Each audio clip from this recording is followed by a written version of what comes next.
भारत माता शिव शक्ति अवतार आज है 10/2/2025। रिवाइज डेट है 18/5/1967। लाडले बच्चे, यह है ईश्वरीय लॉटरी। कल्पों के लिए पढ़ाई की रेस है। जैसे गुड़ दौड़ होती है ना, तुम बच्चों को भी अश्व कहा जाता है। राजश्व अश्वमेघ यज्ञ है ना। तुम जानते हो कि इस रथ में परमात्मा विराजमान है। रेस आत्मा करती है। परम पिता परमात्मा आकर पढ़ाते हैं, रेस भी करवाते हैं। गीत है, दूर देश का रहने वाला आया देश पर आए। रूहानी बच्चे को रूहानी बाप समझाते हैं कि स्कूल अथवा कॉलेज में कोई तरीके से अच्छी रीति से दिल लगाकर पढ़ते हैं, समझते हैं कि पढ़कर अच्छा पद पाना है। हम स्टूडेंट हैं। यहाँ भी बच्चे जानते हैं कि बड़ा बाप है जो हमें पढ़ाता है। वह बेहद का वरदान देते हैं। बाप ने समझाया है कि नर से नारायण बनने की सच्ची कथा कहो, सत्यनारायण की कथा कहो, तीजरी की कथा कहो। भक्ति में ये सब कथाएं जन्म जन्मांतर सुनी हैं। तीजरी की कथा, अमरनाथ की कथा आदि का कोई अर्थ नहीं समझते हैं। वह है अमरपुरी, यह है मृत्यु लोक। यह भी तुम ही समझते हो। तुम्हारे में भी कोई ठीक से नहीं जानता। पूछेंगे अमरपुरी कहाँ है तो कह देंगे ऊपर में है। जो कायदे अनुसार नहीं पढ़ते वे भले सामने बैठे हों, परंतु धारणा नहीं है। क्या पढ़ रहे हैं, बुद्धि में नहीं आता। ऐसे लोगों को भी कई ब्राह्मणियाँ ले आती है। तो भक्ति मार्ग में जन्म जन्मांतर तुम झूठी कथाएं सुनते आए हो। बहुत प्यार से सुनते थे। जैसे हालत वाले लोग होंगे, सुनने वाले वैसे ही मंडप बनाएंगे बैठकर सुनने के लिए। बाप तो कह देते हैं, मैं तो बिल्कुल साधारण तन में आता हूँ। मनुष्यों की बुद्धि तो बिल्कुल मारी हुई है। जिनको आधा कल्प से पुकार रहे थे वही आकर पढ़ाते हैं। ये कोई नहीं जानता। अभी तो तुम प्रैक्टिकल में पढ़ रहे हो। यह है ईश्वरीय पढ़ाई। ईश्वर खुद पढ़ाते हैं। गीता में भगवानुवाच है, परंतु कृष्ण का नाम डालने के कारण सारी खंडित हो गई है। बाप कहते हैं कि भक्ति मार्ग के शास्त्र पढ़ते सुनते हो। तुम रावण संप्रदाय के बन गए हो। अकासुर, बकासुर, हिरण्यकश्यप किसने कहा? बाप ने कहा है ना। वे तो सिर्फ शास्त्र पढ़ते रहते हैं। गायन तो अभी का है ना। बाप बैठ समझाते हैं कि यह सब क्या है। मनुष्य होकर अपने बाप को नहीं जानते हैं और बाप के ऑक्यूपेशन को ही नहीं जानते हैं, तो जानवर हुए ना। बाप कहते हैं यह सारा है ड्रामा। बच्चों को बाप समझाते हैं कि कैसे तुम्हारी दुर्गति हुई, फिर कैसे बाप आकर सद्गति करते हैं। तो ऐसे बाप की सुननी चाहिए ना। सुनेंगे ही नहीं तो सद्गति कैसे पाएंगे। बहुत समझते हैं कि हम तो होशियार हो गए हैं। बाबा तो रोज़ वही ज्ञान देते हैं। अच्छे बच्चे जिनको आगे नंबर में रखा था, देह का अहंकार आने पर फिर मुरली भी नहीं सुनते हैं। बाप खुद कहते हैं कि अच्छे बच्चे भी मुझे कायदे अनुसार याद नहीं करते हैं, भूले हुए हैं। भक्ति मार्ग में भी जो अच्छे भक्त हैं वे अपने इष्ट देव को याद करते हैं। जैसे मीरा कृष्ण को याद करती थी, हनुमान राम को याद करते थे। भक्ति में तो सिर्फ दर्शन की ही प्यास होती है। गंगा के पुजारी होंगे, बहुत प्रेम से कहेंगे गंगा पतित पावनी।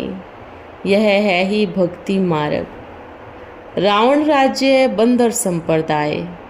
भगवान कौन है यह समझते नहीं हैं। तुम्हारे में भी नंबरवार जानते हैं, ऊंचे ते ऊंचे भगवान। अच्छा, सूक्ष्म तन में ब्रह्मा का नाम दे दिया है। अब ब्रह्मा वहाँ क्या करते हैं? प्रजापिता ब्रह्मा तो यहाँ चाहिए ना, ब्राह्मण यहाँ पर चाहिए। रुद्र ज्ञान यज्ञ में ब्राह्मण ही चाहिए। रुद्र तो ठहरा सृष्टि रचनाकार। भले ही वह निराकार है, परंतु वह सृष्टि रचनाकार ही तो है। ज्ञान यज्ञ रचते हैं ज्ञान देने के लिए। मनुष्य रुद्र यज्ञ रचते हैं। एक तो मिट्टी के शालिग्राम बनाते हैं, फिर रुद्र पूजा होती है। मिट्टी के शालिग्राम बनाकर उनकी पूजा आदि करते हैं। उत्पत्ति कर फिर तोड़फोड़ डालते हैं। सबकी पूजा होती है। देवियों की पूजा होती है। देवियों की भी ऐसी ही होती है। उन्हें खिलाकर पिलाकर फिर डुबो देते हैं। शिव बाबा को जन्म भी देते हैं, फिर तोड़ फोड़ कर ख़त्म कर देते हैं। यह है सब भक्ति मार्ग। शालिग्राम आदि जो रोज बनाते हैं और तोड़ते रहते हैं। देवियों को फिर ऐसे नहीं करते हैं, उन्हें फिर 5-7 दिन रखते हैं। शालिग्राम तो रोज बनाते और रोज तोड़ देते हैं। यह भक्ति मार्ग कितना नासमझ मार्ग है। तभी तो सभी ने दुर्गति को पाया। सब मनुष्य पत्थर बुद्धि बन जाते हैं। सब काम बेअकल के करते हैं। किसी की भी बुद्धि में नहीं आती कि हम कर ही क्या रहे हैं। भारत में ही अंधश्रद्धा गाई जाती है। शास्त्रों में है अंधों की औलाद अंधे। अब तुम तो हो भगवान की औलाद, वह रावण की औलाद, परंतु अपने को कोई समझते थोड़े ही हैं। बिल्कुल ही बेसमझ हैं। जैसे छोटे बच्चे गुड़ियाँ बनाकर फिर तोड़ देते हैं, उनसे भी बदतर है। इसे ही कहा जाता है अंधश्रद्धा की पूजा। कितना खर्चा होता है मंदिरों आदि पर। बाप कहते हैं कि मैं तुमको कितना साहूकार बना कर जाता हूँ। तुम में से भी कोई तो बहुत अच्छा पद पाते हैं, कोई कम। भले वहाँ पर सुख सब है, परंतु नंबरवार पद तो है ना। पुरुषार्थ करना चाहिए ना। भगवान के 21 जन्मों के लिए हम ऊंचे पद पाएंगे, वही फिर कल्पों तक पाते रहेंगे। न पढ़ने पर नतीजा क्या मिलेगा, वही बात बताते हैं। यह है ईश्वरीय लॉटरी। कल्पों के लिए पढ़ाई की रेस है। जैसे गुड़दौड़ होती है ना। तुम बच्चों को भी अश्व कहा जाता है। राजस्व अश्वमेघ यज्ञ है ना। तुम जानते हो कि इस रथ में परमात्मा विराजमान है। रेस भी आत्मा करती है। परमपिता परमात्मा आकर पढ़ाते भी हैं, रेस भी करवाते हैं। यह तुम्हारी रेस एक ही बार होती है। बाप कहते हैं मन मना भो। बाप को याद करते रहो तो तुम्हारे विकर्म विनाश होंगे। बहुत फर्स्ट क्लास लॉटरी मिल जाएगी। 21 जन्मों के लिए तुम एवर हेल्दी और वेल्दी बन जाएंगे। सजा खाने वाले का पद ही भ्रष्ट हो जाता है। ऐसी पढ़ाई पढ़ते हुए भी फिर पढ़ाई छोड़ देते हैं, ध्यान भी नहीं देते। कई तो समझते हैं फिर वही बातें हैं। 5-7 दिन अगर मुरली नहीं पड़ी तो हर्जा ही क्या है। परंतु बाबा कहते हैं कि कभी कभी मुरली में पॉइंट्स ऐसे निकलते हैं जो एकदम खड़े हो जाते हैं। इसलिए बाबा ताकीद करते हैं कि जो अच्छे बच्चे हैं उन्हें तो मुरली रेगुलर पढ़नी चाहिए। स्कूल में कभी जाओगे तो बाप भी और टीचर भी क्या समझेंगे? कहेंगे यह तो मूर्ख बच्चा है, यह पढ़ता ही नहीं है, तकदीर में ही नहीं है। बाप तो तदबीर करवाते हैं, बाप आकर बच्चों को शिक्षा देते हैं, युक्ति रचते हैं। बाप समझाते रहते हैं कि जो भी कोई आए तो उनको बाप का परिचय देना चाहिए। यहाँ पर अंधश्रद्धा वाली भक्ति की तो बात ही नहीं है। अब भक्ति पूरी हो चुकी है। बाप ने कहा है कि अभी मैं तुमको भक्ति का फल देने आया हूँ। अंधश्रद्धा वाली भक्ति से है ही दुर्गति, ज्ञान से है सद्गति। अंधश्रद्धा युक्त भक्ति से ही भारत ने दुर्गति को पाया। पुकारते हैं कि हे बाबा, हम पतित बन गए हैं, आप पावन बनाने आओ। शिव जयंती भी भारत में ही मनाते हैं। बाप कहते हैं कि अब तो मैं यहाँ ही बैठा हूँ, बाहर भी कहने जा नहीं सकता हूँ। यह मधुबन कुटिया छोड़कर बाहर जाने का हुक्म भी बंद होता जाता है। जिनको लेना होगा वो आ जाएंगे। बच्चे खुद पढ़ा कर लाते हैं हेड ऑफिस में, यह ठीक है। बाबा कहते हैं कि दरवाजे से बाहर भी नहीं निकलो, क्योंकि कामेशु क्रोधेशु होते हैं ना। समझते हैं कि इनको सिखाने वाले को तो गोली मार देंगे। ऐसे ख्यालात से भी आते हैं। शूट करने में देरी थोड़ी ही लगती है। बापू जी को भी शूट कर दिया।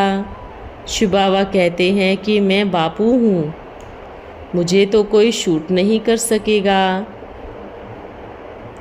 क्रोधी तो बहुत ही होते हैं ना। कहते थे कि इनको ब्रह्मा को कोई मार दिखाए तो 5,000 रुपये देंगे। ऐसे बहुत रिश्वत से मार दिखाते हैं। बाप समझाते हैं कि यह है असुरी संप्रदाय, किसी को भी मरवाने में देरी नहीं करते हैं। अकासुर बकासुर यह सभी अभी के ही नाम हैं। बाप का बन फिर भी असुर बन जाते हैं। खून से लिखवा करके भी देते हैं, फिर 5-7 दिन में देखो तो है ही नहीं। इस समय तो माया प्रधान है। बाप भगवान हमें पढ़ाते हैं कि कितना खुशी होनी चाहिए। भगवान वाच भी है ना, सिर्फ नाम बदल दिया है। कहते हैं कि मैं इन साधुओं का भी उद्धार करने आता हूँ। साधु लोग यह अक्षर पढ़ते भी हैं, परंतु यह थोड़े ही समझते हैं कि यह हमारे लिए है, कि हम भी पतित हैं। बाप को आकर हमारा उद्धार करना है। जरा भी अपने को पतित नहीं समझते हैं। बाप कहते हैं यह सब है भक्ति सिखाने वाले, उनसे मुक्ति धाम में कोई जा नहीं सकता, मेरे से मिल नहीं सकते। मनुष्य तो सिर्फ कह देते हैं कि फलाना पार निर्वाण गया, लीन हो गया। कृष्ण के भक्तों से कृष्ण के लिए पूछते हैं तो कहते हैं कि वो तो है ही है, जिधर भी देखो कृष्ण ही कृष्ण। राधा के भक्त फिर कहेंगे जिधर भी देखो राधे ही राधे। एक तरफ कहते हैं कि सब ईश्वर ही के ही रूप हैं, वो हो गया निराकार। फिर दूसरी तरफ कृष्ण साकार के लिए कह देते हैं। जिनसे जो मत मिला उसी को फॉलो कर लेते हैं। सब है मानव मत, आसुरी मत। क्या क्या बनाते हैं। काली का चित्र कितना भयानक है। बस काली माँ कहकर एकदम मस्त हो जाते हैं। काली के बहुत भक्त हैं। बकरा वहाँ पर बलि चढ़ता ही रहता है। मनुष्य को आदमखोर भी कहा जाता है। क्रिश्चियन लोगों ने आकर एकदम आदमखोर बंद कर दी, नहीं तो बहुत मनुष्यों की बलि चढ़ाते थे। तो बाप समझाते हैं कि कितने धर्म भ्रष्ट कर्म भ्रष्ट बन गए हैं। मेरा जन्म ही मगध देश में होता है।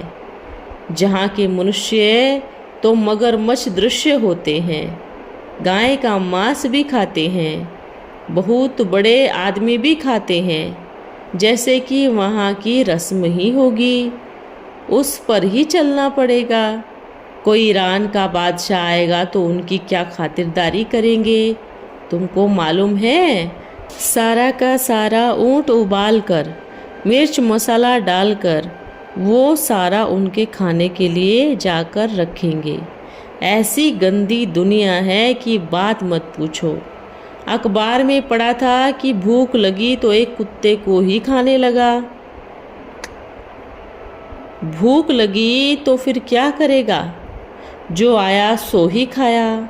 खाना नहीं मिलेगा तो एक दो को भी काट कर भी खा लेंगे। लड़ाई में और कुछ नहीं मिलता है तो अपने घोड़े को ही मारकर खाकर अपना पेट भर लेते हैं। अब तुम अपने स्वर्ग को याद करो। तुम स्वर्गवासी थे, फिर 84 जन्मों के बाद अब नरकवासी बने हैं। अब तुम संगम पर हो, फिर स्वर्गवासी बनना है। एक ही घर में एक स्वर्गवासी बनेगा और संबंधी नरकवासी बनना ही पसंद करेंगे। बाप का भी नहीं मानते। बाप बच्चे को कहेंगे कि पवित्र बनो, एकदम ही कह देंगे कि हम नहीं मानेंगे। बूढ़ा बाप होगा तो फट से कह देंगे कि ऐसे कहा तो टांग तोड़ दूंगा। ऐसे भी कह देते हैं। यहाँ ज्ञान लेते लेते फिर गुम हो जाते हैं, पढ़ते ही नहीं। 7 दिनों में 1-2 बार आते हैं। बाप कहेंगे कि तुम तो बहुत कपूत हो, नहीं पढ़ेंगे तो जरूर निंदा करवाते होंगे।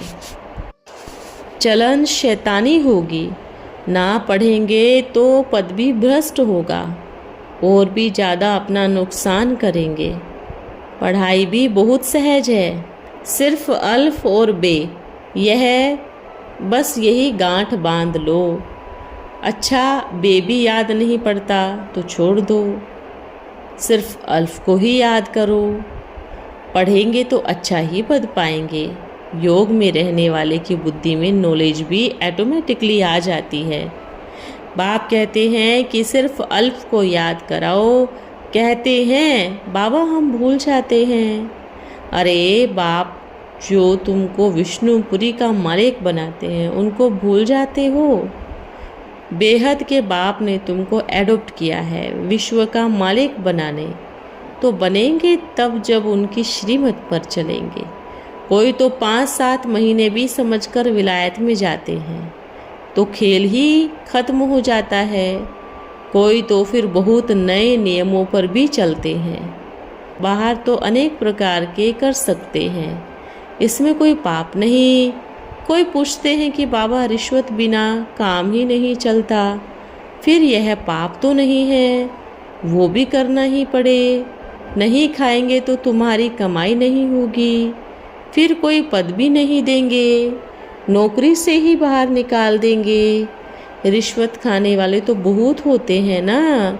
युक्तियाँ तो सारी बच्चों को समझाते सिखाते रहते हैं। बाप आए ही हैं सबको वापस ले जाने। पहले पहले बात यह समझाओ कि यह है ज्ञान, यह भक्ति नहीं है। हमको ज्ञान सुनाने वाला बाप ही है।